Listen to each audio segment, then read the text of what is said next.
Et après la confirmation officielle de la victoire du président sortant Alassane Ouattara, les espoirs sont nombreux. Les Ivoiriens se sont exprimés. Développement, lutte contre la cherté de la vie, réconciliation nationale. Ils attendent beaucoup de ce nouveau quinquennat. Nous, Sangaré, a tendu son micro à certains d'entre vous. On regarde.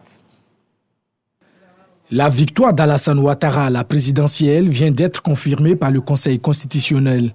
Pour de nombreux Ivoiriens, cette réélection doit ouvrir une nouvelle page marquée par la poursuite des grands chantiers entamés au cours des dernières années. On lui souhaite d'abord bon mandat et puis meilleure santé, que Dieu lui garde pour que ce qu'il a commencé puisse terminer.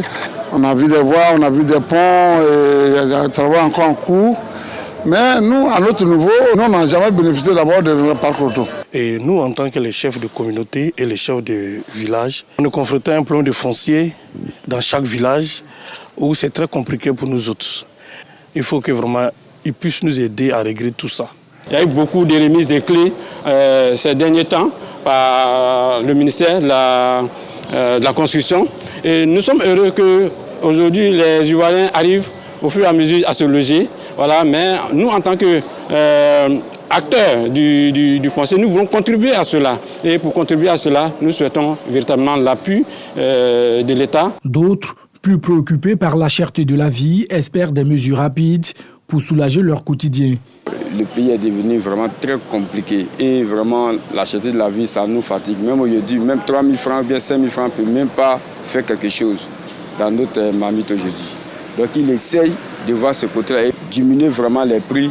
Et puis j'aimerais que même quand on diminue, qu'ils mettent des gens pour pouvoir contrôler. Nous souhaitons une exonération au niveau des douanes pour la marchandise des commerçants. Je pense que ça va réduire un peu la cherté de la vie, ça va vraiment nous aider, nous les commerçantes. Ça va aider aussi les populations qui viennent s'approvisionner chez nous. Dans les milieux jeunes, l'emploi reste une préoccupation majeure. Beaucoup attendent des initiatives concrètes pour favoriser l'insertion professionnelle.